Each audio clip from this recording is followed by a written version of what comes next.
Warm up your winter when we fire up our hot takes and bold predictions for the 2026 NASCAR Cup Series season. That's right, it's a brand new episode of the Backroad coming right at you.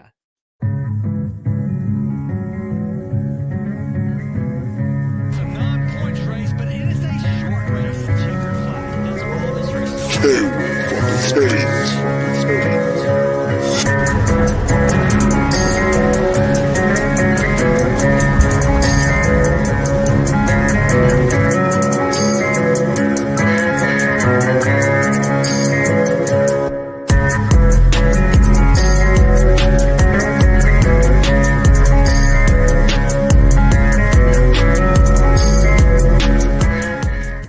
What's going on, folks? Welcome into the latest episode of The Backroad.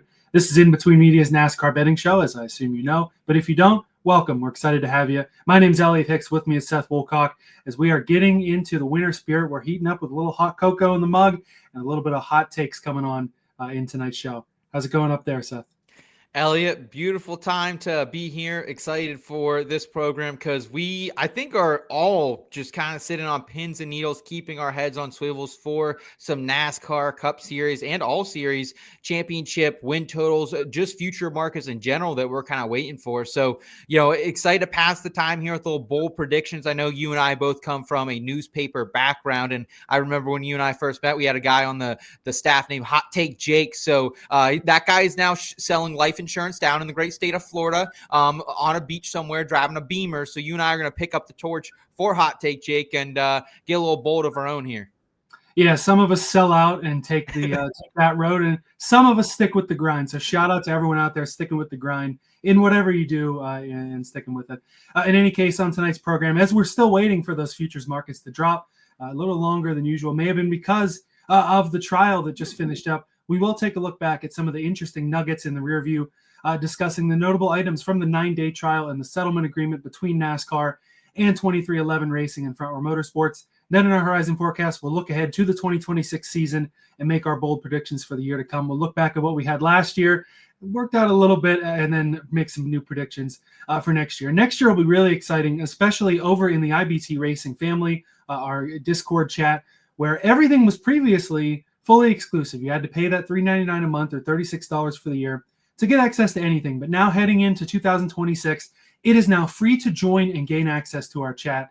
Of course, all of us, myself, yourself, Seth, Rod, Ryan from My Fantasy Race, and all of our great crew over there, you can now come and chat for free. You don't have to pay just to get into the chat now. But if you want access to the exclusive weekly betting model that you and the stats from Ryan, you put in so much good work on, as well as joining our new head-to-head matchups contest next year. And over in the football side, we were doing a touchdown contest that's going pretty well this year.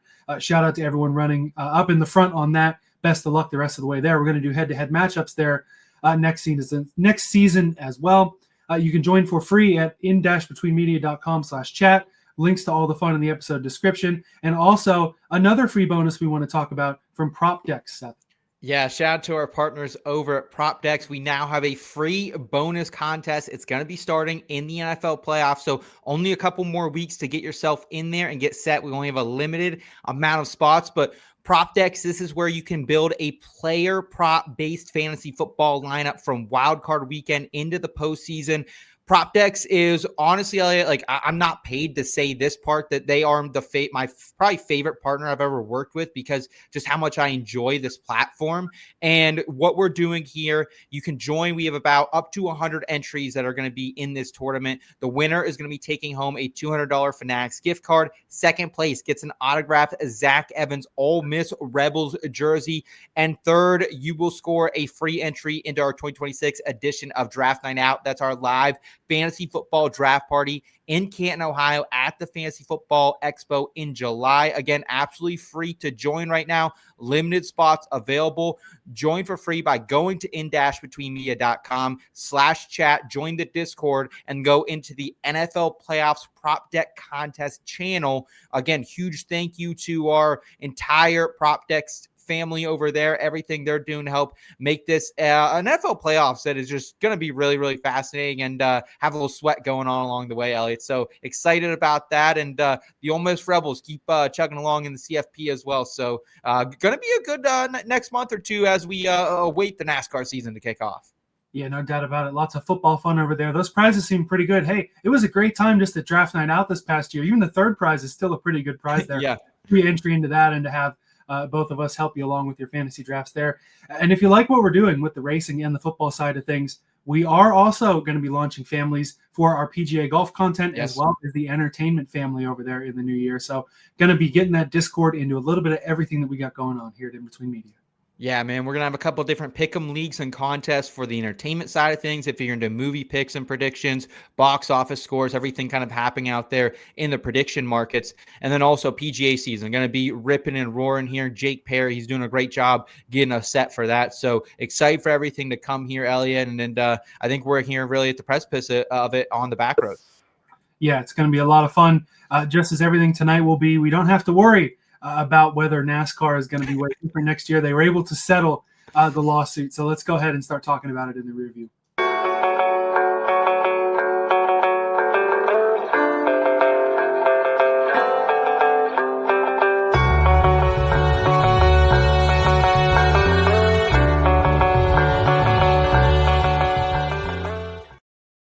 Before we dive into this, quick shout out also to audio listeners on Apple Podcasts, as well as good old 101.5 FM Talk in West Tennessee. So NASCAR has been settled. Everyone in the industry is glad to see this in the rear view now. Probably the most important thing, at least definitely for viewers of this show, what is going to change in terms of what you see on track on Sundays or on race weekends? Nothing at all. So that's the good point. That's the good thing is everything is going to be the same in terms of on track. But the relationship between NASCAR and the team is going to be much healthier. We've got some discussion topics about the trial and talking about some of the major settlement points. The biggest sticking point on the team side, they were able to lock down evergreen, also known as permanent charters. So now it operates much more like franchises in the NFL, but it's or in any sports league, for a matter of fact. Now it essentially will become like CBA negotiations, like you see between a league and a players' union or franchise agreements, things like that. So it's still going to run for a 6-year agreement, parallel to the media deal. When we come up to the next negotiations here 6 years from now, 2/3 of the teams must ratify a deal or the owners can sell their charters, of course, same as if an owner can sell a franchise if they don't want to be involved anymore. They also can be forced to sell by detrimental conduct or by performance standards too, which maybe a couple teams in NASCAR could have some violations of. And when you sell those charters, NASCAR previously had a 2% cut. They now get a 10% cut. But regardless of all those ins and outs of contract and whatever, the team's having those evergreen permanent charters, big time for the future of NASCAR. Wow, Elliot, as we got deeper and deeper into the trial, I really thought we were going to have to come on and almost do an emergency program with just talking points on what this means for NASCAR viewers and gamblers, right?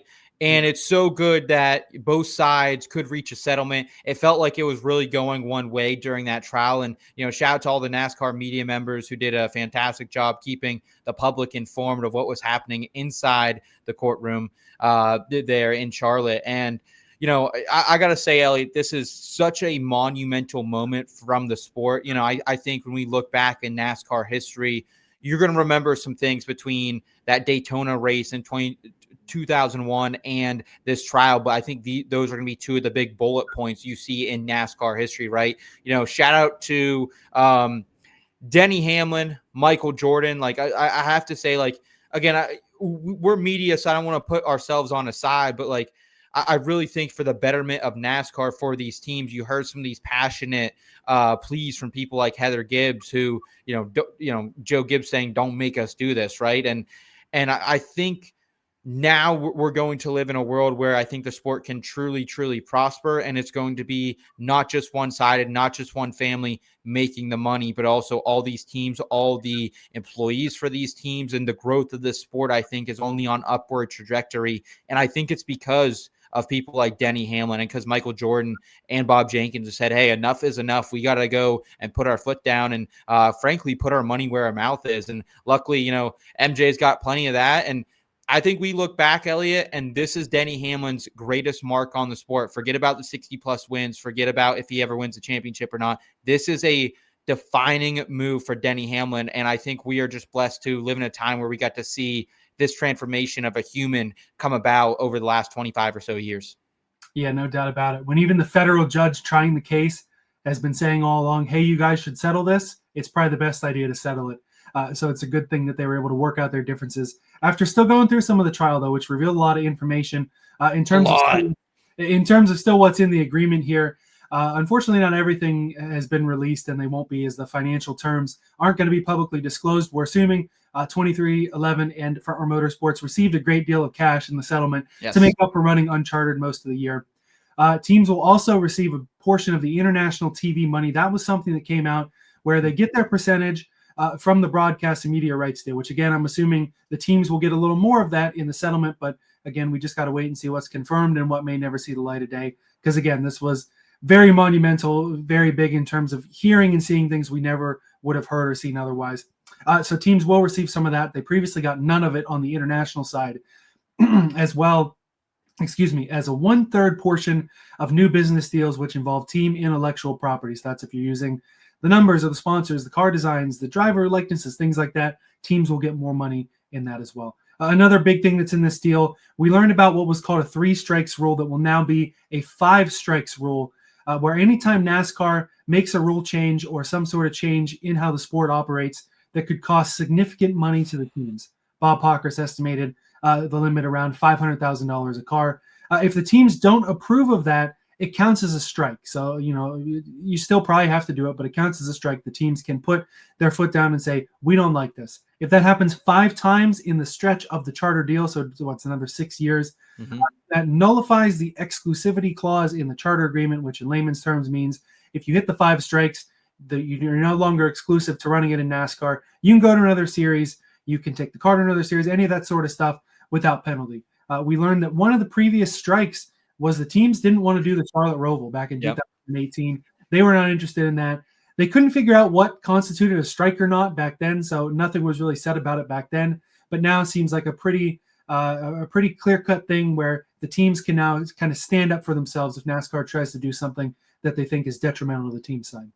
Well, I think it's a great thing, right? I think things potentially like Mexico City that were very controversial, especially to those teams, owners, operators, employees, I think will be looked at a little bit heavier. And I think one thing's for sure, like we don't want to see the stunt of the NASCAR growth. I think the race in Mexico was a great thing. Chicago, the last few races, going to San Diego on the naval base will be absolutely sweet here this summer as well, Elliot. So we don't want to stunt that, but we do want to keep these teams in mind and help keep their operating costs as low as we can and help them actually turn a profit, right? That's the only way this sport is going to be here long term. And I think they did that. And, funny enough about that Roval race allegedly as well, that actually was the one race that year that got a boost in the ratings. Yeah, that certainly was an exciting one. If you remember the Jimmy Johnson, Martin Truex Jr. finish where Ryan Blaney ends up winning the race after they crash each other. But yeah, you mentioned the Mexico City race. One of the other details we learned, the NASCAR lost $6 million putting on that event. And in running the Chicago Street Course race for 3 years, took a loss of $55 million. Wow. So NASCAR doing things to help grow the sport, but some other things that came out into clear-cut financials in the trial. Thinking about what's to come here, there's 2 main questions that I have here. First off, will this make charter prices to continue to rise? It's already estimated that the values in theory may have already doubled even just since the settlement, if not even tripled. We saw the most recent sale on record was the lowest ranked charter, Rick Ware Racing's 51, was sold to Legacy for $45 million. And this is something that now that they're permanent and now you're going to probably have some more investors trying to come in, this could really, really up the charter values in the future. Yeah, and shout out to our guy Jimmy Johnson and company who got in at the right time, and R just had to hold out a little bit longer. Like this is what we call getting out too soon, I think, when it comes to Rick Ware Racing. But they even went to kind of trial over this, and I think they came to a settlement as well, Elliot, and kind of their little bit of litigation between those two teams. But in general, like this is a positive thing, right? Like more equity into NASCAR is better. The ability to pass this down upon generations as well. I mean, you've seen what these NFL franchises are going for. And I don't think NASCAR will ever quite reach that peak, right? But it's going to continue to go up and up and up, which is just a better thing for anyone invested in the sport, including you and I. Yeah, now that it's not just how do you make a small fortune in racing? You start with a big fortune. Obviously making money in racing is still a different thing, but now that you're not at least operating at a loss every year, that's at least going to be a positive for anybody hopping in. Well, and could it also bring someone in, speaking of hopping in, like Junior, right? Could Dale Earnhardt Jr. buck up? Because now he has a permanent charters, and he spoke, I think, over on Dirty Mo a few times, Elliot, that he's like, I don't want to get into this because that's a lot of money that could go into my children. But now if it's a permanent thing and they can get that passed down to them anyways, I don't know. Like now I think it brings more, not only potential Cup Series owners, but also some OEMs. Obviously Dodge, it makes them more invested to get back into it as they're entering the Truck Series again, and potentially Honda as well. Yeah, and keep in mind too, the field size currently capped at 40 in the Cup Series. 36 charters are issued. NASCAR has 4 more charters that they are willing to dish out. Wow. They're saving it for a new OEM or whatever, but it could be a situation to get somebody like a Dale Earnhardt Jr. into team ownership. A lot of guys are probably wishing that they had gotten in it must have been 2018, 2019, whenever BK Racing went under. Those charters sold in court for about $2 million. Wow. That would sound really good. Even the $45 million that Legacy paid for the Ware charter may even seem like a bargain in the years to come. So we're assuming charter prices continue to rise. But in terms of NASCAR's leadership, is this the time for them to make change to their leadership positions? Jim France, 81 years old. He was the brick wall in these negotiations. You could argue it's down to Jim France as to why this entire situation happened. They didn't get to that in court. They weren't going to have him held personally liable. They didn't want to dip too much into France family and this and that and the other. But really a lot of it was on him. And NASCAR leadership, Steve Phelps and Steve O'Donnell, safe to say they didn't endear themselves to the fan base by using terms in text such as, stupid redneck, and this guy owes his whole fortune to NASCAR, and talking crap about the fans and the owners, and to an extent that maybe even the drivers at some points. They're not endearing themselves to anybody, and really with all of those three, it could be time for some changes in the higher ups in NASCAR.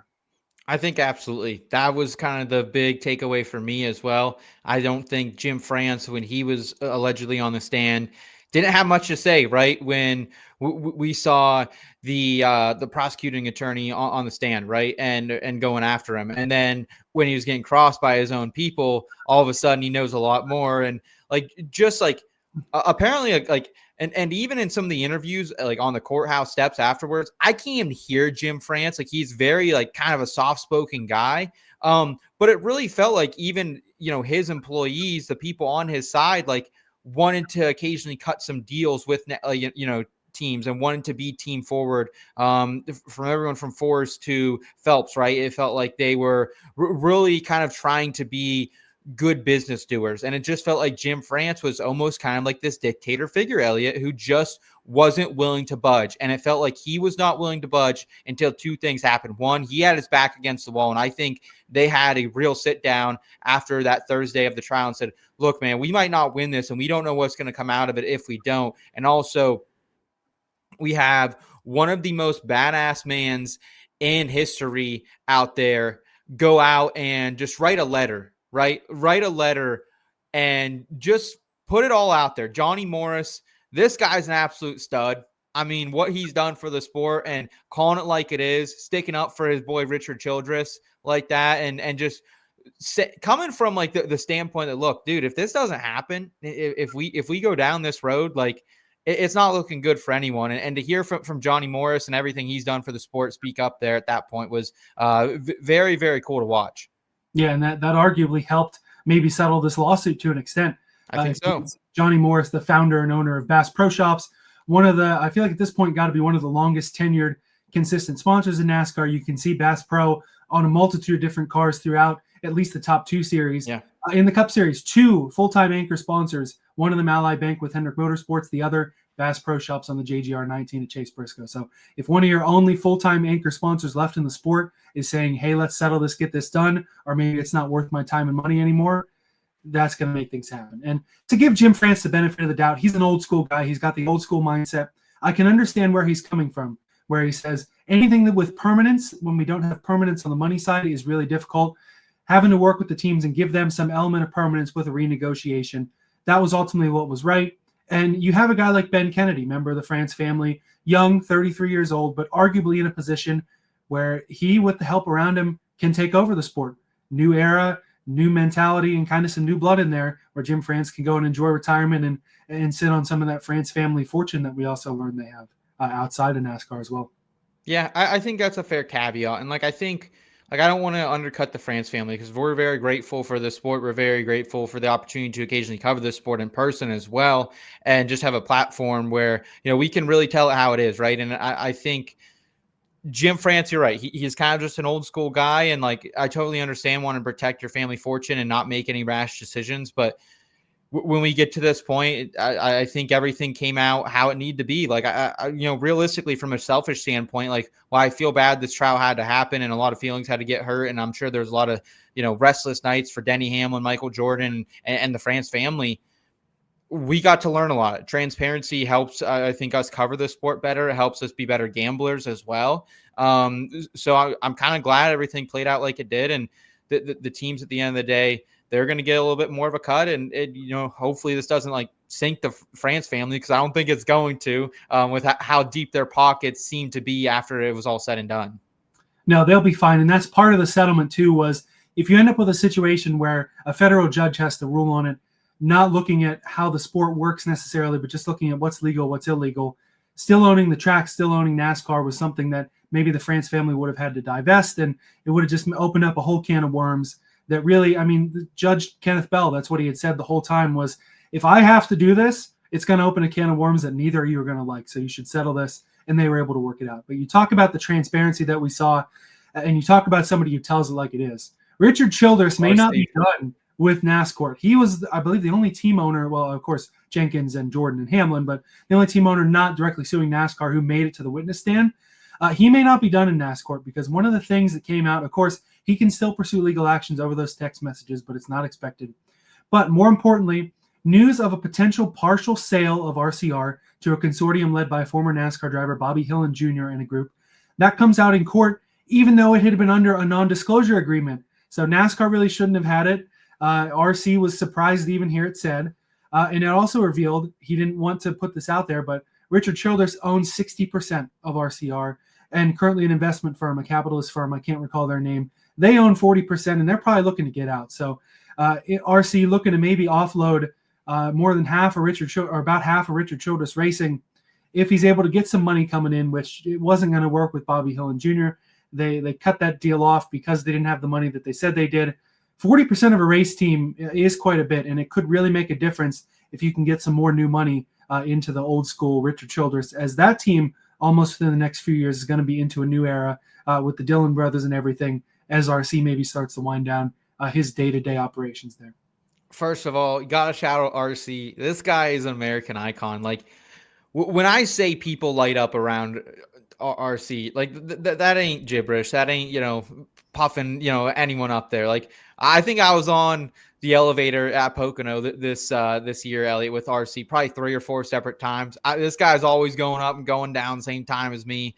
But so many fans, dude, absolutely just, attached to this guy and are so grateful for what he did to the sport. A lot of these old school fans too, right? This is the car owner of the most popular driver in NASCAR history. I don't think that's an overstatement to say, right?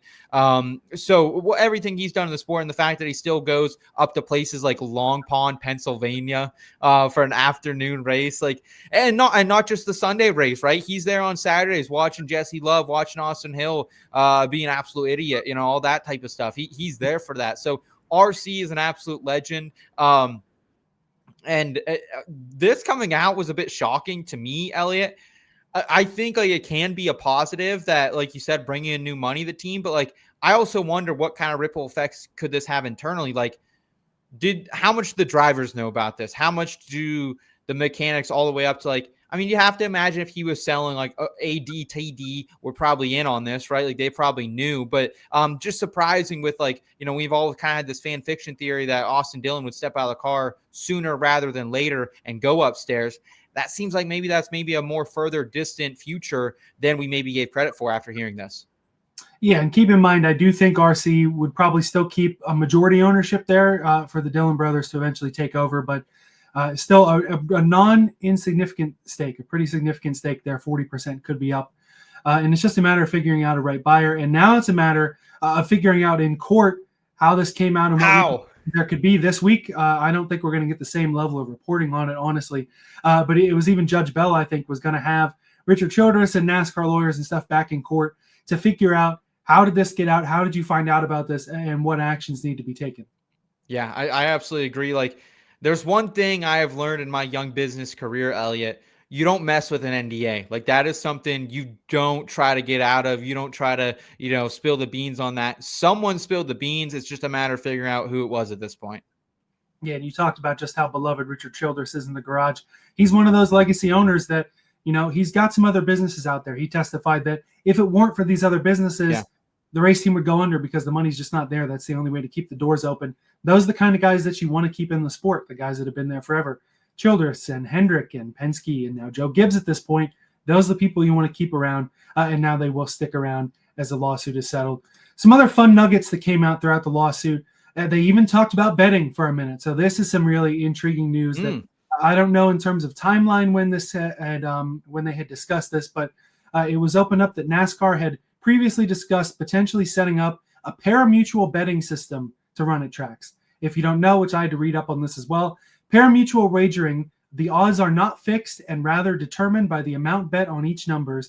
So there's an opportunity to leverage your opinion against the odds. So it's the odds not being set necessarily by a book, but is the odds being set at the tracks within the network of I'm going to bet on this guy and that's going to affect his odds because there's a lot of money onto it. It's generally how things are done with horse racing all across the country where that still happens. Not something I've gotten into a whole lot, but bringing in the traditional old school horse betting type of system in NASCAR and being able to do it at the tracks and kind of leverage in a different way. We always say it's us against the books. If we can kind of remove the books from the scenario here, if NASCAR could work out how to figure this out, it could definitely be a game changer in terms of how to make money from NASCAR. Wow, this is an absolute bombshell. And I think for bettors, this is the part you need to pay attention to, right? Especially because sometimes NASCAR is going to these states where they'll have restrictions. You and I out in Dover a couple years ago where all of a sudden, we're getting threats. We got to lock it down here because we might be getting banned for the books trying to pull them up over there in Delaware, right? So the fact of having this, and it really kind of gamifies NASCAR a little bit to a more old school audience, right? Like my dad, my grandfather, my aunt and uncle, they're not going to go to a NASCAR race and take the time on the way, even though it's super convenient, to fire up one of our apps and make an account and place a bet, right? They're not going to do that. But if they're there at the track, maybe a couple Busch Light or Keystone Light in this particular program, in hand, maybe they go out there and maybe they fire it up, and maybe like this could be actually a linchpin for the NASCAR betting community to get bigger and bigger. And I mean, for us, for content purposes, I think it gives us a lot of how-to videos to do in the future. And also just like it could open this sport up. And for NASCAR bettors, we need something like this, Elliot. We need it. Once again, I don't remember if this was something that was discussed years and years ago and was just brought out in open court, or if it was something very recent that they're looking at implementing. But in any case, that's part of why I'm bringing it up. This would be a really cool thing to do at the tracks, and hopefully it's something they have not closed the book on and something we can see out there because it could really help drive some more traffic to week NASCAR betting. Yes. Gonna be those couple of Busch Lights in, hit something on the track. Hey, man, that felt good. I liked watching this race. I liked making this bet. Now I'm back at home after a heck of a Talladega weekend or whatever. Oh, now I want to bet again. Let's go ahead and take a look at Caesars or your Bet Rivers or any of these type of books that we're looking at. Could help drive more people to the books as well. Well, and it could just drive more fans to the sport, right? Like, let's be honest. Who really, like, the Kentucky Derby, sweet. Like, I love the ambience. I love the vibe of a nice horse race, right? But, like, as far as to the casual viewer, what are you getting from a horse race? I don't get a whole lot from it. I don't really, I'm not a big horse bettor. I'll do it for the Derby. I'll do it for some of the, certain legs there. But aside from that, like, it's not really my jam. And I think you bring other people in, like, myself to horse betting, but other people like that who are to NASCAR who, hey, I don't really like NASCAR. And hey, maybe you get that one hit fix and wow, this is actually not only really cool to gamble on, and I made a bunch of money this weekend from it, paid for my ticket, paid for a couple lattes, paid for maybe a Martinsville wiener or two. Like, you can also just have fun with it and be like, oh, this is actually a really cool sport and maybe something I'm going to follow. So I think it just opens things up for not only us, but for the sport in general as well. Yeah, and just to show, the entertainment of the sport, you're instead of running X amount of lengths, your horse with a, number 38 on it is going to run 500 laps around Martinsville and hopefully end up well as it goes on.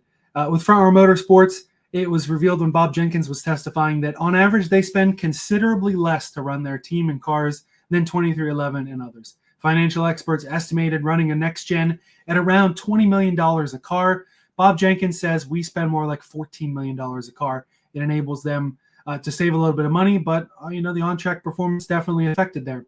Some more financials. They've bought and sold a lot of charters over the years. So they have $12.5 million of profit on the books from those various charter buys and sells. But he admits the Cup team on its own has never made a profit, averages a $6.8 million loss per year. And paint schemes like you see right there with Long John Silver's. It's his 4 sons that own the company, Long John Silver's. The argument was put out, why are you going to put Long John Silver's on your car instead of getting a real sponsor when you can make money instead of just putting out free advertising? You don't want to devalue the sponsorship of the car if you have your main sponsor, when it's Aaron's or like a Title Max or some of the other front row sponsors. If you sell it to them at X million dollars and then you put another company on there for half of that price, your other sponsors are going to say, hey, well, why didn't I get this deal? Mm-hmm. So when you see something like Long John Silver's on those cars, it's important to note that is essentially an unsponsored car, but they're not going to run it blank. They'll put out free advertising for the family. And we've seen this in various ways over the years. I remember back to James Finch and Phoenix Racing. You'd see Phoenix Construction all over the cars. They're going to put some sort of brand on there instead of running a blank car when they can. But in any case, they only do that when no sponsor can be found. I think what this says all in all is something we kind of knew, is that Front Row Motorsports, we've seen them do well. We've seen them win races. But in general, even just on the financial numbers, they're not really going to be in a position to be a championship winning team or maybe even a consistent race winning team at any point in the future, just because the money's not there. Yeah, I agree. And this isn't something super surprising to come out because we heard from Michael McDowell when he made the transition to Spire Motorsports. They didn't have a wind tunnel. They didn't have certain things that a lot of other teams did, the Hawkeye system, right? So there are some really important factors I think FRM is kind of skipping out on here. And I do say, I do agree with them in their principle of business. Like, the price is the price, right? And you can't devalue that because then the price was never really a price to begin with, right? So that is something I've had to learn in business the hard way. And I'm sure Jenkins and company did as well, but not super surprising and something I can talk a little bit more on as well when we get to our bold predictions later on in the program. Yeah, no doubt about it. It'll be nice to see the Front Row, though, will be able to continue to be in business and hopefully not have that extent of loss in the future, which again was what all teams are hoping for. One more little nugget that, of course, came out at multiple points throughout the trial is back when SRX, the Superstar Racing Experience, was around. It started on CBS, ended up on ESPN, flamed out after a couple of years because, again, the money just wasn't there. NASCAR was not a fan of SRX at all. Steve Phelps in text messages said, man, we need to put a knife in this trash series. Sam Flood, executive at NBC Sports, said it was causing confusion in the marketplace, which I never really understood.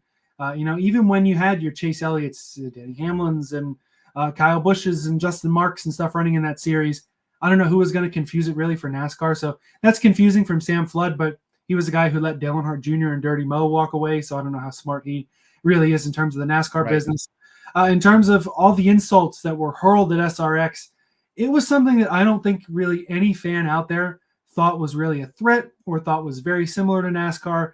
I think it was just a fun little short track Saturday night way to go out there and have some fun. I know NASCAR didn't like that sometimes it outpaced the Xfinity and Truck Series in the ratings, but this just seemed like a big time overreaction here. It really went to the team's case to where NASCAR disliking another series that was only a very slight competitor to the extent that it did. Definitely a red flag for what we saw from NASCAR there. Yeah, dude, like kind of coming into this, I thought more of the focus on the monopolistic tendencies and as far as other series would be focused on the purchase of ARCA car. that was not the case at all, right? It was all in SRX, and SRX was kind of a vibe for a minute, right? Like there was a point, I think I have a tweet probably out there on the internet, like SRX is better than most Thursday night football games, right? Like this was fun, dude. It was fun. And I even know at one point they also had some betting odds out there in SRX. So it's a shame for us because, you know, we were kind of newer to the NASCAR betting streets at that point. So it would be great to have a little Thursday night, you know, appetizer to your Friday night, you know, truck series race. And I don't think this is a bad thing, right? I think anything bringing eyes to motorsports and specifically stock car racing is a positive. And like you said, you know, they made the big, you know, when did you first start caring about, I can't remember who was on the stand, but SRX, and when you thought it was a threat. And someone said when Chase Elliott won with Napa on his car, but it was a completely different paint scheme. It was a completely different number. So, you know, this is how it's always going to be. And I get it, man. Like, but the one thing I love about the NASCAR betting community is that we're kind of, hey, we are not competitors. We are all in this together, again, against the books, and also just to bring more awareness to the sport and the betting aspect of the sport between Rod over there at the NASCAR Gambling Podcast and also our friend Full Tank with Phil and, of course, Brian Twining, Kyle, all the stuff they're doing at Ingle Pursuit. Like, it's great to have those types of people covering the sport from a gambling perspective specifically. So hopefully NASCAR can eventually adopt that type of model as well. And we can see the rebirth of SRX or a similar type of series to kind of get your whistle wet throughout the week. It certainly could be neat. And even if you don't have an SRX comeback, because like we said, it died on its own. NASCAR didn't need to kill it. They ran out of money. They were tearing up too much crap. Lost the broadcast deal. It just wasn't worth it. Even lost the second broadcast deal. Went from CBS to ESPN, and then we're not picked up. But maybe a little Cars Tour betting, a little something like that. Just something, like you said, to wet the whistle. It would be kind of neat. The Parimutuel betting, like we were talking about a few minutes ago, would also be really cool. But at the end of the day, you know, it was neat to hear what we heard. And it's neat that NASCAR as a whole was not inevitably destroyed or forever altered. It's altered in a good way. The teams have permanent charters. That's the biggest takeaway, that your teams are going to stick around. They're not going to have the charters yanked away, and nothing fundamentally changes on race day, which is most important here. We're still going to see those betting odds come out just like we always are. And we're going to look ahead to the 2026 season with just as much optimism, if not more, than we had before. But before we look ahead to our bold predictions for 2026, we want to shout out our friends at WannaParlay, Seth. Yes, a shout out to our friends over at WannaParlay. They've been with a partner of ours for a very long time. And WannaParlay creates a fun and exciting competition that really just connects people at the end of the day. They want to embody the joy of winning, the heartbreak of almost winning, and all the emotions that you experience during competition. It actually comes, Elliot, from the brains of two former Kansas State college football players. Go Wildcats, baby. It's all about stacking legs, competing with real sports lovers like you, and getting real cash wins every single day. You can 1,000 times your money and cash out fast. Are you ready to get in on the game and flex those parlay legs? Well, go ahead and download the app for iOS and Android and get a 100% match bonus when you use the code IBT at sign up. Again, that's code IBT. Let them know we sent you. You're going to get a 100% match bonus at WannaParlay. The link is in the episode description. I love WannaParlay, Elliot. It's not available in Pennsylvania, but I've gotten to try it every time I've been out of state. They have some great college football offerings for player props you can't get at other books. Also, you can bet different markets you can't on NFL player props and pretty much every other sport out there. They also have. So WannaParlay, a great way to get a little more action in the game. Again, that's promo code IBT. Try out WannaParlay today. We really, really appreciate it if you would. Yeah, thanks again to WannaParlay for your support. Nice little purple color there. Kansas State connection makes sense. Gotta love some nice branding on an app too. That app icon means more than you think when in terms of getting people to your app there. So shout out to them. Promo code IBT. Get the link in the episode description for that. And now let's start to look ahead to the 2026 season. We're firing up the hot takes and our bold predictions in the Horizon Forecast. Hey, Michael, it was only 20% chance of rain. I think we got all 20.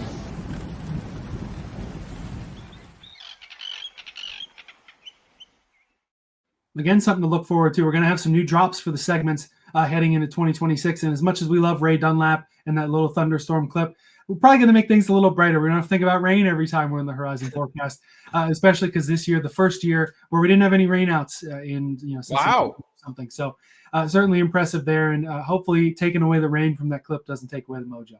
Anyway, bold predictions, something that we do each and every offseason. Looking back at how last year's bold predictions went, we had 3 apiece.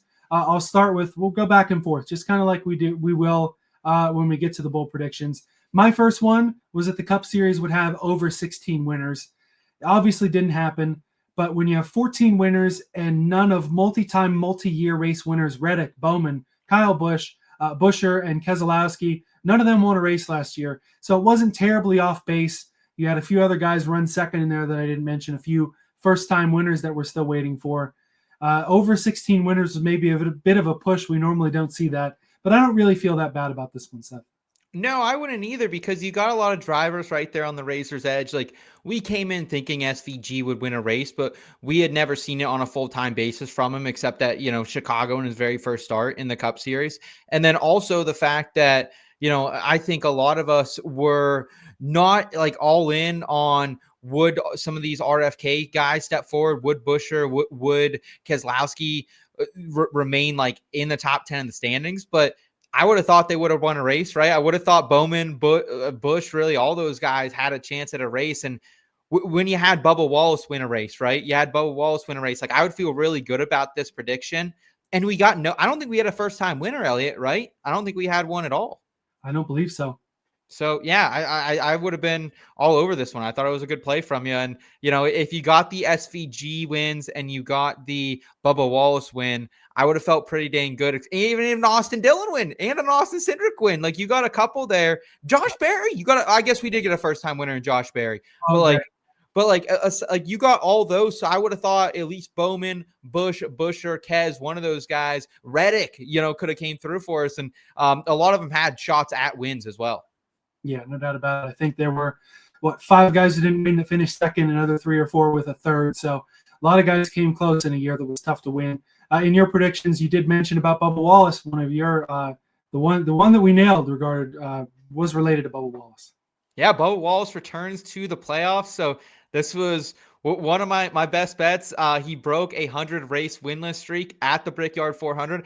I said in my prediction, Elliot, I don't know if you remember that I don't think he's going to get to 100 wins or races without a win, and then he was going to cash himself into the playoffs. I didn't think it would be exactly that number, and did I think it was going to come there at Indianapolis that day? Absolutely not. But I was happy to be on that Bubba Wallace call, and also the over 0.5 win total for the season, even money.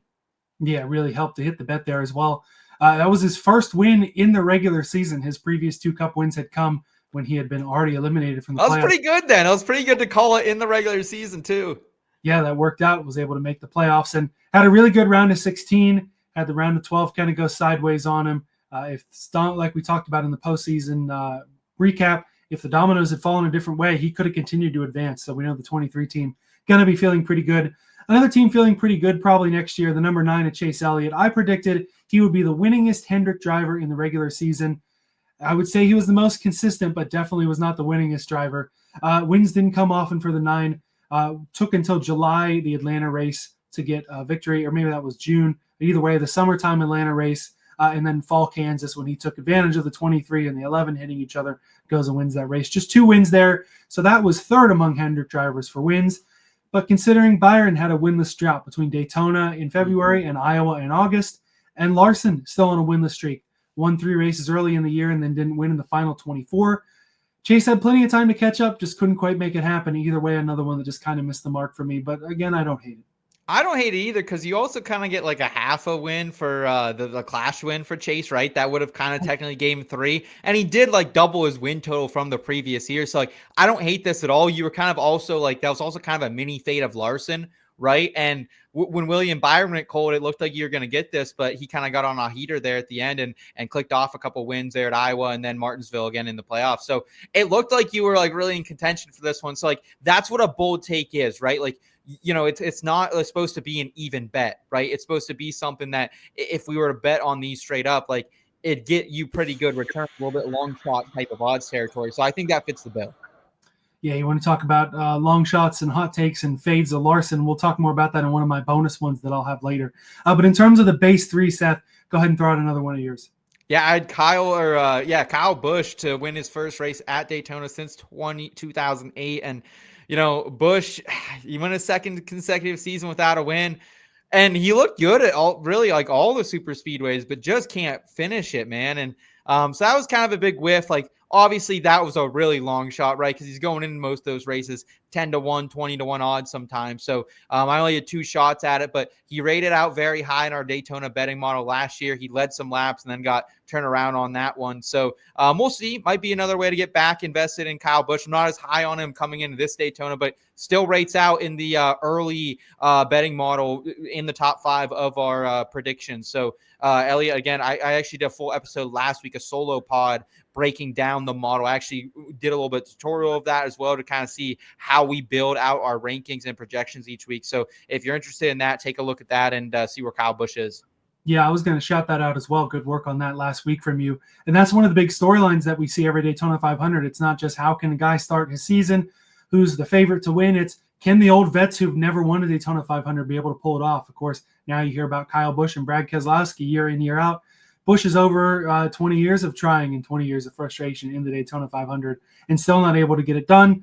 Going to be interesting to see this year, whether it's Daytona or anywhere else, if Kyle Busch, the winningest active Cup driver, is going to be able to get back to victory lane. Running on, I think it's about 2.5 seasons now. I believe it was Gateway, June of 23. At the time, his 3rd win of the year with RCR, also his most recent win in the Cup Series. Definitely a Kyle Busch that's kind of on the tail end of his career, obviously, but probably one more win now. It's not a bold prediction. It's not one that I have, but I'm thinking one more win in the stable for Kyle Busch. And in terms of guys looking for just one win, my third bold prediction from last year was Ty Gibbs winning one of the first 5 races. That aged really poorly. He had a really bad first 5 races, coming back from a really bad end of 2024. Once again, did not win at all in 25, still searching for his first Cup victory. I did see an interesting stat earlier this afternoon regarding Ty Gibbs that if you look at these 2 drivers between their first 3 full Cup Series seasons, you look at Ty Gibbs, no wins, 17 top 5s, 32 top 10s. If you go back a few years to when William Byron was just starting in the Cup Series, in his first 3 years, 1 win, 9 top 5s, 31 top 10s. Of course, that was a pretty bad era for Hendrick Motorsports. That was arguably when they were making the transition from Jimmy Johnson winning 7 titles, Jeff Gordon, Dale Earnhardt Jr. running really well, to having Jimmy Johnson, the older statement, bringing up 3 young prospects in Elliott, Byron, and Bowman. 2018, 2019, not really great years for Chevrolet either. So you compare that to Ty Gibbs is in the best equipment in the series, arguably right now, to a guy who should have won the championship, to another guy in the championship 4. If you're not winning a race, it's probably not a good look, but maybe some hope for Ty Gibbs. I don't know if I have any, though. It's one of those, you got to prove it to me before I have faith in you. That's where I'm at with Ty Gibbs. I don't know. Like, there's going to be a season win total released on Ty Gibbs, and it's going to be 0.5, half a win. I don't know which way to bet that. Like, you would think eventually, like, it's just going to, law positive regression because he does run up front at a lot of tracks that he will get a win. He's not a bad super speedway racer. He's not a bad road course racer as well. Like, and you've mentioned it before, if SVG isn't in the series, he probably does have a career win, right? So a lot could be going right for Ty Gibbs, But I would have I have no way of handicapping whether he's going to get a win here. I would like to see him just run a little more Xfinity on the side, like try to get that confidence back up. I think that's the big thing I want to see him from him in 2026, and at least have a shot or 2 at a win, because it didn't really feel like outside of a couple road course and super speedway runs that he really had race winning speed anywhere this season. No, I think with how the books will do this, I have a feeling it'll be backwards of what I'm thinking, because if it's at half a win. And if the over is plus money, I'm probably leaning the over. But I feel like the stat line, the progression in terms of just more races under his belt and running with one of the best teams in the garage, I feel like they'll put the over at, maybe a minus. Maybe they're both even at a minus 115. Then it's a true point. But I feel like if any of them are going to be plus money, the books will set the under at the plus money rather than the over. Where if I could get the over at plus 120, I'm probably going to bet the over. Mm-hmm. I just don't think we're going to see that kind of odds for Ty Gibbs. Could be. And you talk about some big odds. You had a 300 to 1 on somebody for a title that you were hoping maybe he could have helped you out, and it just didn't happen. Yeah, the hottest takes of all hot takes last year. Cole Custer wins a race. Man, I was way too high on Cole Custer. I'll say that right now, hands up. But a couple times at Daytona, right down there in the great state of Florida, man, I was thinking we were going to have this 300-1 ticket get closer to the playoffs multiple times, including the first race of the season. So I'll go ahead. That is the type of bold prediction I'm ready to make. I think that's spicier than any prediction I have for you this year. If we were at B-dubs or Quicker Steak and Lube, Elliot, that would have been like the atomic scale, right? And maybe this year I got a little more hot, maybe a little Tennessee heat, but definitely not anything scorching like that one was.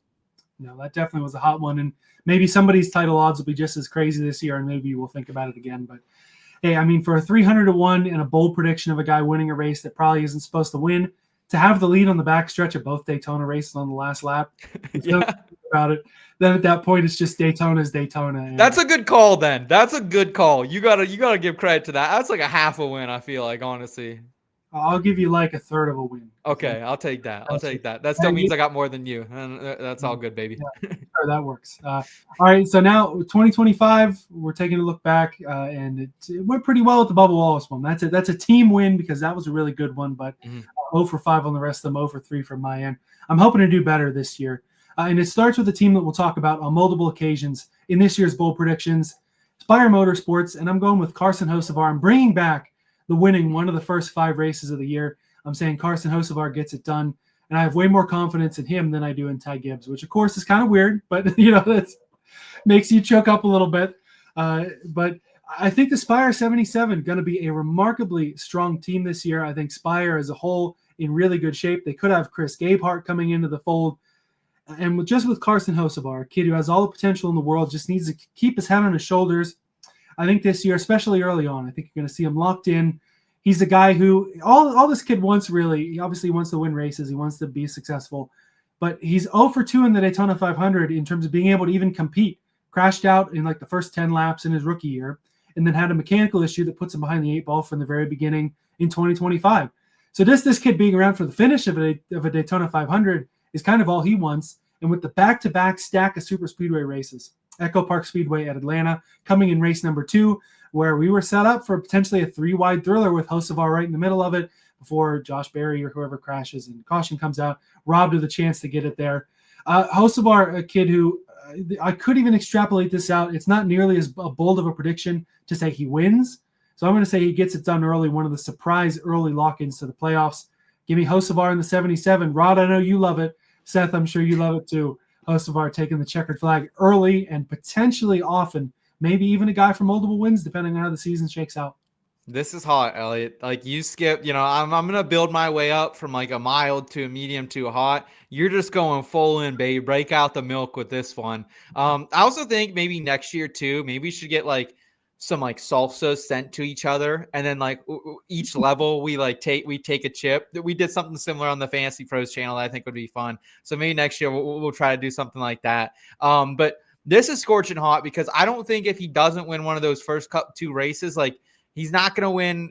He's not going to win at Coda, right? So like you pretty much have 4 races then at that point. You have Phoenix, you have Las Vegas, which those are 2 tracks he can go out there and be fast at. I just don't know if he can put it together with just how he's treated on the track too. I think he's a little bit of a disadvantage because people think of him, kind of as an aggressive driver, and they're willing to do what they can to try to get out in front of him and, make him cause the wreck and make him look like the bad guy. So I think that's kind of what you're going up against here in Hocevar. Could he win this year? Absolutely. Will it be in the first 5 races? I don't think so. Get one of the super speedways, and maybe they nail the setup at a place like Vegas. We saw Spire have some good intermediate runs. I guess Nashville's a shorter track, ran pretty well there. Michigan, I guess, a bigger track, ran pretty well there. Charlotte is a good comp, though, where Hocevar did well before. Yeah. But in any case, Hocevar leads off my bold predictions for the evening. And it's not the last time we'll hear about Spire Motorsports tonight either, Seth. No, I'm going with my first bold prediction, Michael McDowell. He finishes top 12 in average finish. So I'm kind of taking your hot take, and I'm just going to shift it to another Spire Motorsports driver here in McDowell. Spin it a rotation further, if you would, because I think it's really overlooked, Elliot, how good McNasty, our boy, finished the last third of the season. Over the last 12 races, he had an average finish of 15.4. If we have that pace all season long, that puts him 11th in average finish, right behind one Joey Logano and in front of Ryan Preece, who likely makes the postseason if it's not for a couple penalties that came his way, right? And then on the season as a whole in 2025, it's really getting lost, I think, in a lot of people that in his first season in a Spire Motorsports Chevrolet, he was 16th in average finish, 18.2, 13th in average start, 15.7. He won 2 poles, led 96 laps, the 20th most. So with no big changes to this team, really, still bringing in a good bit of funding, getting used to this new equipment, better equipment in my mind, I think McDowell's only going to get better.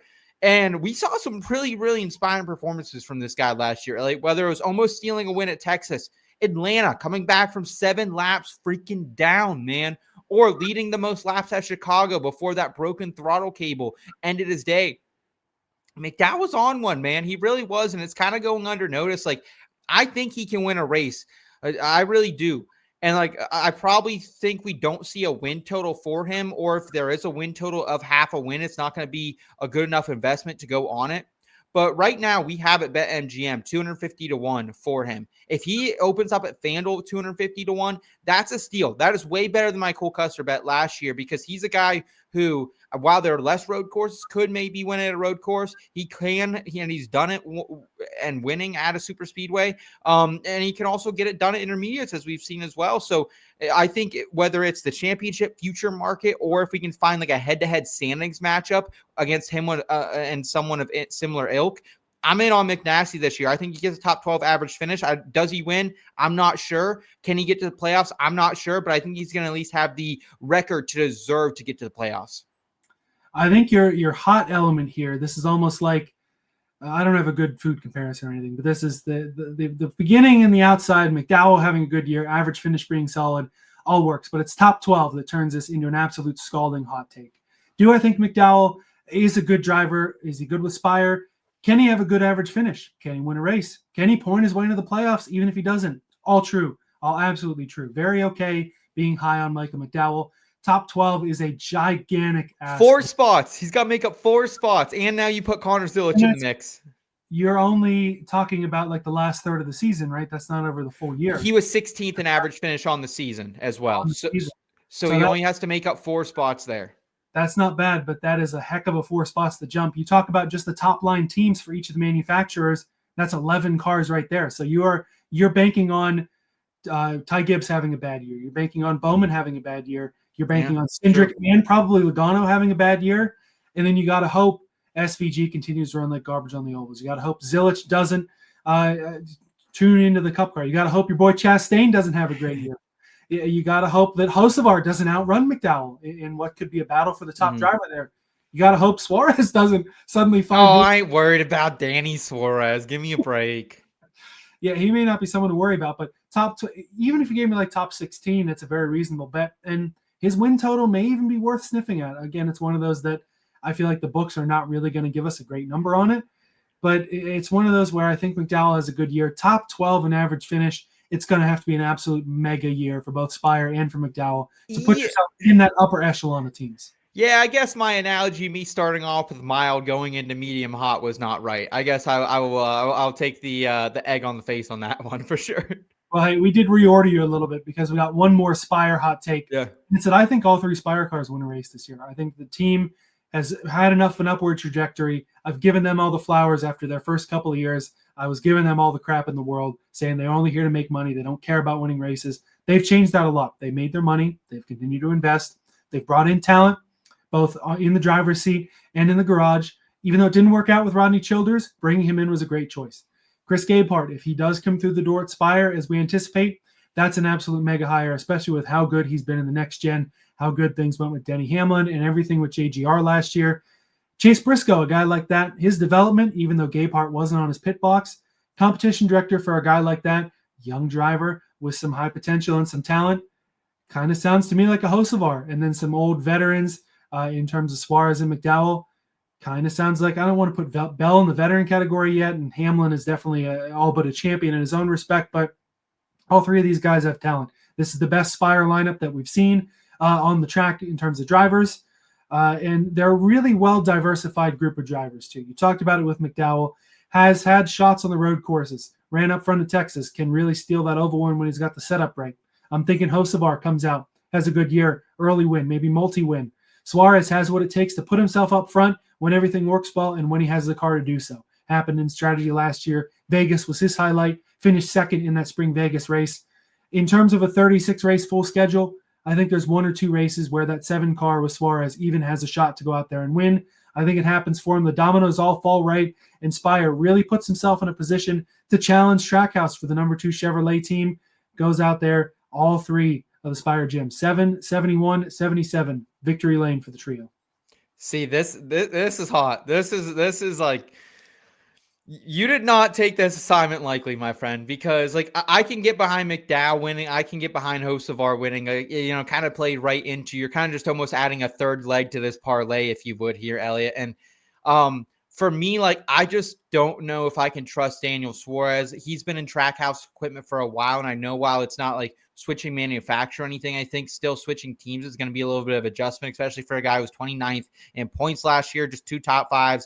And 7 top 10s, which ain't bad. But I don't know. I think Daniel Suarez is going to have to pull some magic at Atlanta or something. Like, I really don't see other avenues of him getting a win. I mean, he was running pretty good at Texas. He had a couple of those intermediate races, as you've referenced as well, when he had some good finishes.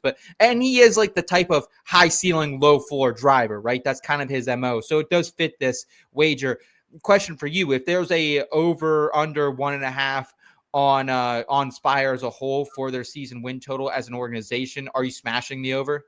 1.5, I'm smashing. 2.5, I'm thinking about it, because this is the bold predictions. If we're going to talk about the reasonable, rational projections, show that it would be Suarez is 1 and done in the Spire. I think it would be 1.5 would be the line, don't you? I think that would probably be what they release.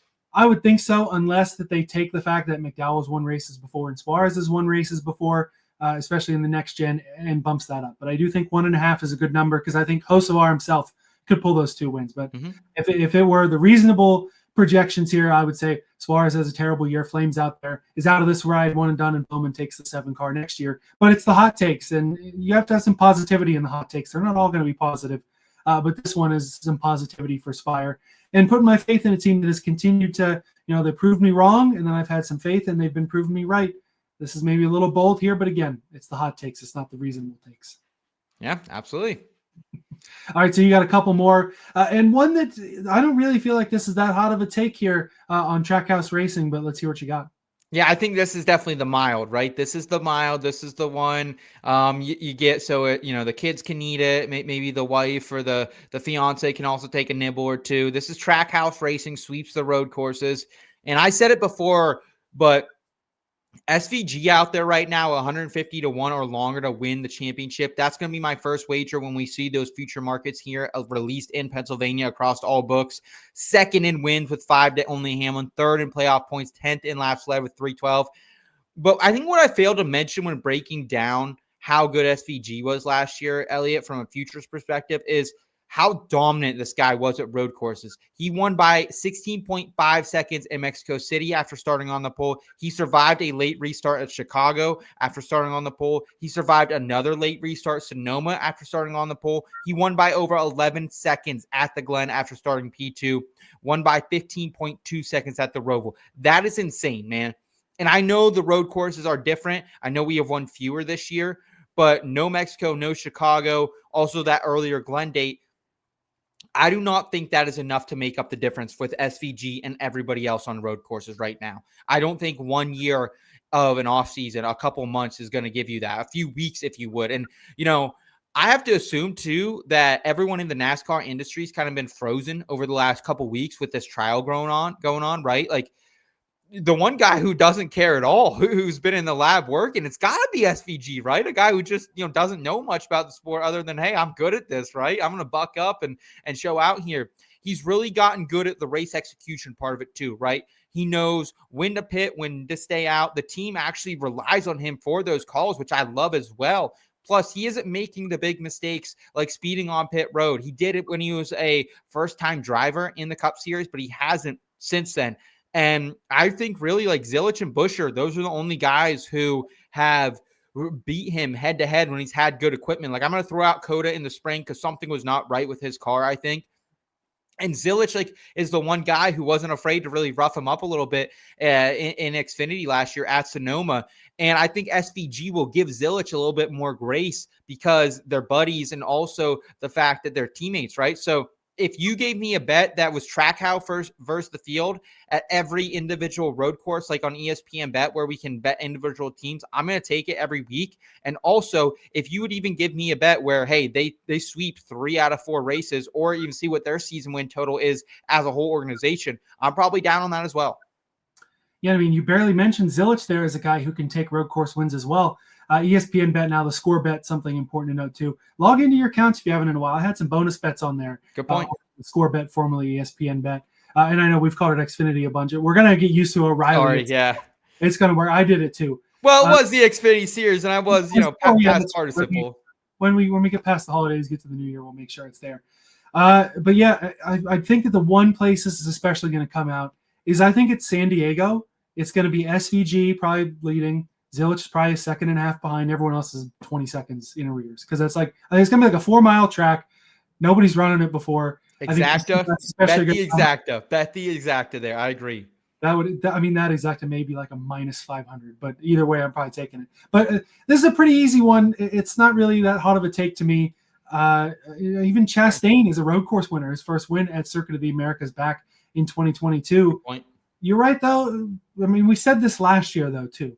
SVG had a couple of really good performances, but is he going to win all these? Of course, Coda, you said something was wrong, swept all the rest of them. You're going to have some hope if you're some of these other guys that are good at road courses. Maybe these guys won't kick our rear ends at every single race, but between SVG and Zilich, I do think that they probably sweep all the road courses.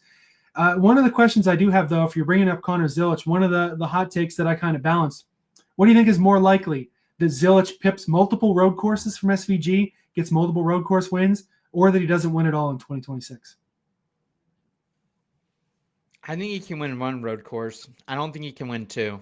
What would you say the line should be on SVG this year, like for win totals? Like if it's 2.5, I'm smashing 2.5. But if it's 3.5, I'm not betting it. Generous. Yeah, well, what did you say? 5 road courses this year? 6 road courses? 4 road courses. Is that it? Am I wrong on that? Yeah. No, I don't know. Coda, Sonoma, the Glen, Navy base, and the Roval. Did I say the Roval twice? Oh, Roval. There's 5. You're right. Yeah. I think you got to say. I think you guys says win total 4.5 because I think they're gonna anticipate. But then again, the books are really high on Zilich, even for a title future. So maybe they will kind of SVG's number could benefit based on how high people will be on Zilich. I think there's a big risk when these win totals come out. If the books are going to stay as inflated on Zilich, you could see Zilich's over-under at 3.5, honestly, because he's got the oval pedigree. And that's a bet I'm smashing the under on, but that's a whole different story. I'll take a 2.5 on SVG. If that's the line, though, I'm going to hammer the over. And even if it's 3.5, I think we're all going to have to look long and hard about it. The thing is, though, is like, how quickly can Zilich come around to this Cup Series car on road courses? That's going to be because he hasn't been as good in this top level with the next gen. Let's say Trackhouse's over-under is 5.5. What are you taking? Well, if I can get through, you got Chastain who can normally. Well, I just said they're going to sweep the road course, so I think I'll take the over every time. Yeah, because I'm in at 5 from the 4 or 5 from the road courses from them, I think. So then Chastain just needs to win one other, or even Zilich. 6.5. Change your answer. Probably a no bet. 5.5 is a smash, though. If 6.5 is like 2-1 plus 180, I'd think about it, but I would need good odds. Now, the more we talk about this, I kind of feel like we had the same conversation heading into last year. Yeah. When we were like, oh, how many races is SVG going to win? Turns out the over was the right answer there, and probably going to be the answer here. Again, we can call it a hot take just for the sake of argument, but it's a mild take. We're building up. And so mine is honestly pretty mild too in terms of this one. I've got some other spicier ones coming as little bonus ones that we've got just to fill some extra time and to throw out there. And you want to talk about one I'm not going to put on the record? Let's say SVG round of 8 this year. Roval's still in the playoffs. You're not going to suck his bat on the ovals. Let's go ahead and file that one in there. This one maybe not such a hot take, but I think Chase Briscoe going to be good enough this year to win the regular season championship. I don't know what the playoff format's going to be. We're assuming there's still some sort of playoffs, that they will still award a regular season title. So this is what I'm going to say, that it's Briscoe getting it done. Ended the year on such a high note, maybe as the best driver in the garage consistently. Could easily be JGR's top dog next season. we talk about, of course, Denny Hamlin, everything but winning the title last year. Most wins, 3 laps away from getting it done. There's still the chance Father Time catches you. We saw it with Jimmy Johnson 2016. Not as great of a year as Denny Hamlin had in 25, obviously. Wins the title 2016, wins his final race in 17, and then Father Time just catches you. So that very well could happen with Hamlin. And I couldn't figure out a hot take for it, but I don't think we're going to see a super great year out of Christopher Bell. I think Briscoe is most likely to be the top dog at JGR. I think it'll be a mix of wins and consistency. I don't think Briscoe is going to win the most races, but I think you see 3 wins and a number of top 5s going to put him ahead of those Hendrick guys, those other Gibbs guys, the Penske guys, who I think could have more wins but less consistency. I think when the points all shake out, it's the 19 with that top seed heading into the playoffs. Yeah, I'm here for this, man. Chase Briscoe, we just had our fantasy draft episode, which you guys can, again, go check out. It's on the YouTube. It's living there. Me, Elliot, and Rod. I think, again, I did draft the best team because Chase Briscoe was my pick for my Cup Series top-level driver, right? I could throw out all the stats in the world. And like the thing is like, I'm expecting all those stats to positively regress, right? Come up more and more because he has a full offseason in this car. He's racing for one of the best organizations that's backed by some really, really good people from what we learned throughout that trial as well. Like I have more faith in Joe Gibbs Racing than I think I ever have before. And I have more faith in Chase Briscoe that he's going to turn it up a notch. He's someone we have to find a way to get invested from a future standpoint, whether it's a Final Four bet, whether that's a season win total bet. I wish we could bet the regular season title because I think this is a pretty good bet. I mean, I think a lot of people would see this. I think this is a medium spice level, right? I think if we're scaling it right now on the side, you got to have maybe a little blue cheese to dip in, but you're going to be all right. If not, even just like a cold Busch Light will get you through. Right. But I'm here for it. I think Chase Briscoe is going to take another step just because of how dominant he was, specifically down the stretch, race winning speed and consistency. And plus, is he the best qualifier in NASCAR right now? He was in 2025. The answer will be, he can be in 2026. Yeah, no doubt about it there. But yeah, a couple of takes, maybe more mild with a little bit of ranch. But you're going to have everybody's going to look to Larson. Everyone's going to look to Hamlin. Everyone's going to look to Byron as to who can get this done. I like Briscoe a lot, and I like Gibbs a lot too. You made a good point about the faith in JGR. In a couple of weeks, we'll do our power rankings for 2026, yes. And you may see a certain Toyota team with a certain number 19 be at the top of my list. We'll have to see how you guys rank it when we put it together. But I may or may not have put together my power rankings personally a little earlier, and I had Gibbs on the top. We'll go ahead and admit it. That's not a hot take. And again, I feel like another little mild blue cheese getting toward medium here about a team we talked about quite a bit in the lawsuit. Yeah, I think this one could be like a Nashville hot or a little like a sweet chili, maybe. Like it's gonna have a little bit of an aftertaste here because I am predicting that Front Row Motorsports, all 3 cars finish 30th plus in points. Because for me, Elliot, this really feels like a lame duck year for Front Row, right? And also, this kind of is taking into account some of the news we learned during the lawsuit, which, again, was great for us gamblers and content creators because we can learn, look, Front Row Motorsports isn't having and putting enough funding in this team, I think, to really be race-winning cars. And right now, like we have Todd Gilliland, he finished a team high 27th in points. He's in the final year of his deal. Also, it just looks like to me, like I like Todd Gilliland. He's a great kid. I think he's really talented, but to me, like he's always going to be a 25th place guy in the Cup Series, right? Or he can go back to the Truck Series, race for his family team and be a lifer there and win championships. And I think that's going to be the move he has to make. Zane Smith, kind of same type of thing, right? He has 2 years left on his deal, so maybe he can turn it around, and Zane Smith has the highest upside, I think, out of all these guys, but he's still 28th in points. Looked like he still should be a guy who probably heads back to the Cup Series and competes for championships. Noah Gragson, final year of his deal, he finished 34th in points. That's behind the likes of Justin Haley, Cole Custer, and Ty Dillon. I think like his real Cup Series highlights have mostly been off the track, right? Getting in a spar with Ross Chastain, mixing up a time or two in SHR equipment when we were at Dover a couple years ago in some like way lesser equipment. So like for me, I think like his career trajectory, like could he just be the next Justin Allgaier, go out and win a ton of races for JRM? I think he could be. And I think that's like where we are with Front Row Motorsports. I don't think the team and the equipment is necessarily going to help them as well. Could they be better now that the lawsuit is gone and passed? Maybe. But at the same time, like I don't see them jumping anyone inside the top 26 in the points last year Also, I think Connor Zilic is going to jump in front of him. I think Daniel Suarez in the Spire equipment, even though I said I don't think he can, necessarily go out and have a great year, I think he jumps them. Cole Custer, I think, is closer to winning a race than them. Ricky Stenhouse, we know can win races easier than these guys as well. So I think with their win equity and heck, man, even Riley Herbst, that guy is in way better equipment. I don't think he's better than them. And but could he beat Gragson? Yeah. Could he beat Todd? Honestly, yeah. I don't know if he beat Zane Smith, but I think outside super speedways, these guys cannot win. So I'm fading them in all markets. I'm going to keep my head on a swivel for some standing head-to-heads against them. I know last year took a front row versus front row. I ain't getting that down and dirty with it. And weekly head-to-heads on pretty much every track outside of a super speedway. I'm going to be looking to fade Front Row Motorsports moving forward. Yeah, I definitely can play devil's advocate on this one as well, in that they're all guys with potential. They're betting on guys with potential. They brought back the same lineup. I think these are the guys they're going to try to stick with, essentially, as long as these guys want to stay in Cup. But they very well could all be guys with C-plus potential. We saw Gragson win a bunch of races at the Xfinity level. Zane Smith is a truck champion, but guys who maybe at the Cup level are not going to be perennial race winners. And I think when it comes to the numbers, I think this is a hot take because of the numbers game. Same as McDowell, you have to pass a lot of guys to get to the top 12. Here, you got to be worse than a lot of guys to all be 30th or worse. There's 36 full-time cars. We know we can pencil in Cody Ware for 36. That's pretty easy. That's done and dusted. That's not a hot take. That's done.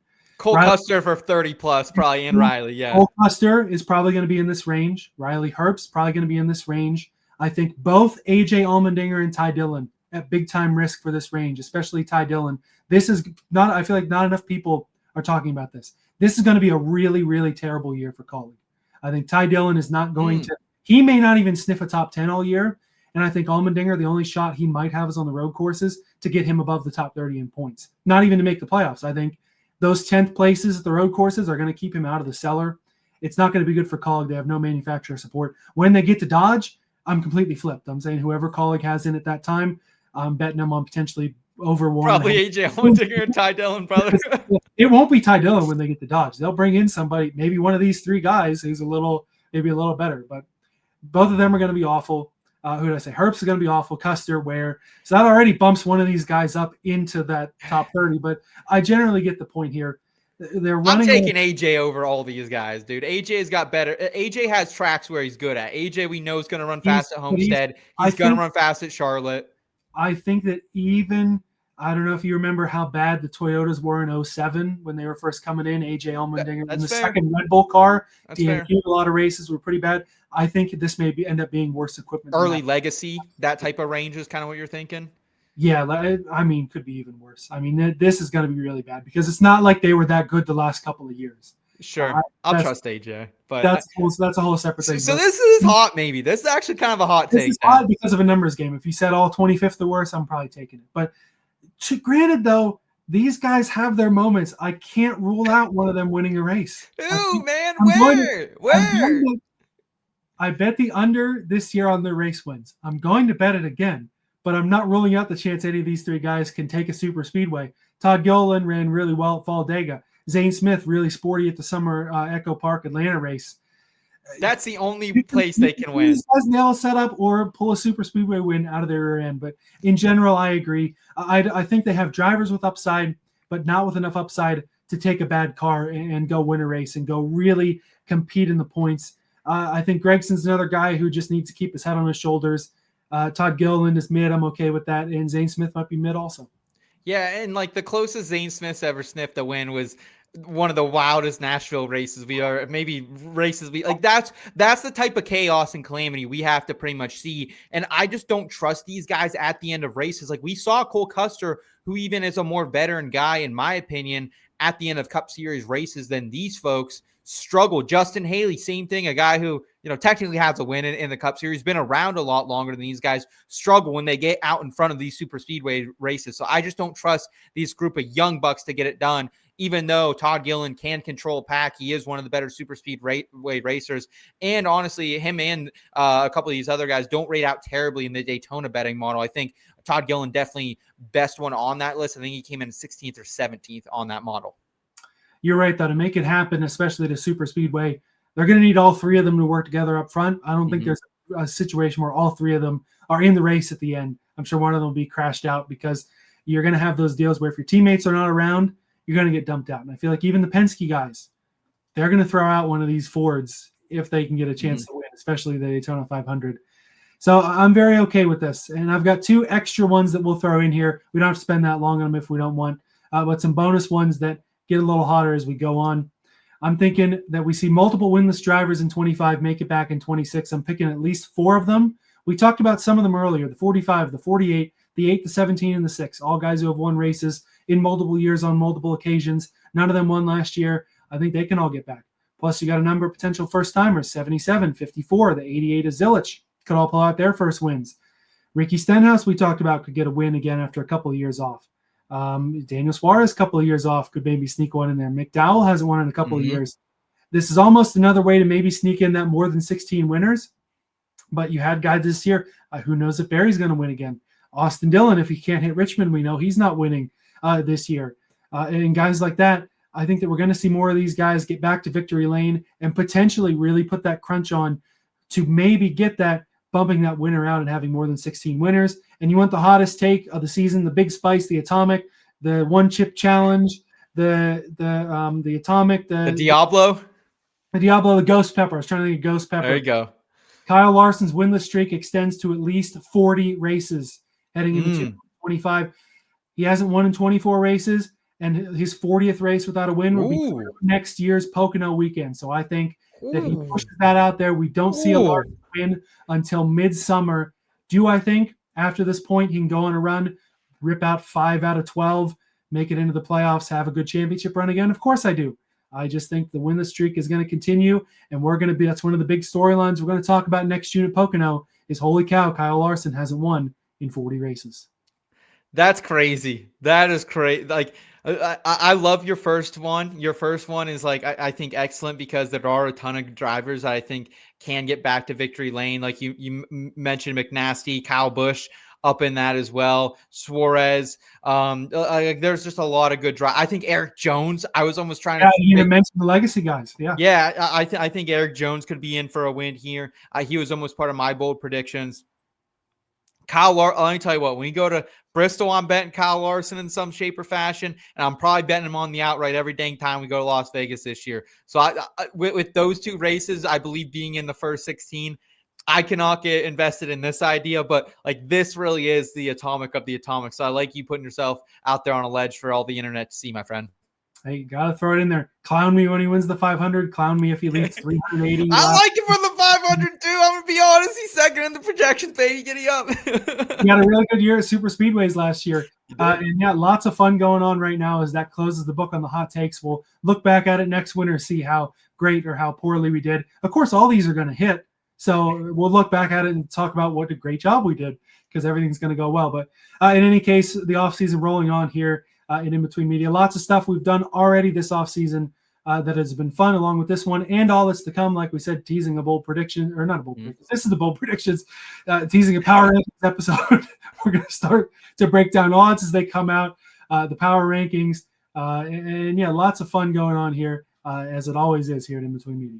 Yeah, guys, just passing the time here in these winter months and continuing, as we mentioned at the top of the program, keeping our heads on swivels for the NASCAR futures betting markets to release. So we'll have those and bring you those, first looks and also the best bets for those markets as we get them. Of course, we're already kind of gearing up for the Clash here in just over a little under 2 months, as well as the Daytona 500. So looking forward to that. Go back through if you have a, drive coming up for the holiday season, trying to get to grandma's house, up yonder, or maybe you got a flight coming up. Go ahead and download some of the audio versions and just see what we've been putting out so far this season. We got cup grades, award show from everything that happened last season. Also looking ahead with a fantasy draft, with a Cup Series first futures look, and of course the Daytona 500 episode I did last week, and now here in the bold prediction. So a lot of good stuff happening. We'll continue to bring stuff out every single week here. We might not be live every single Thursday night with you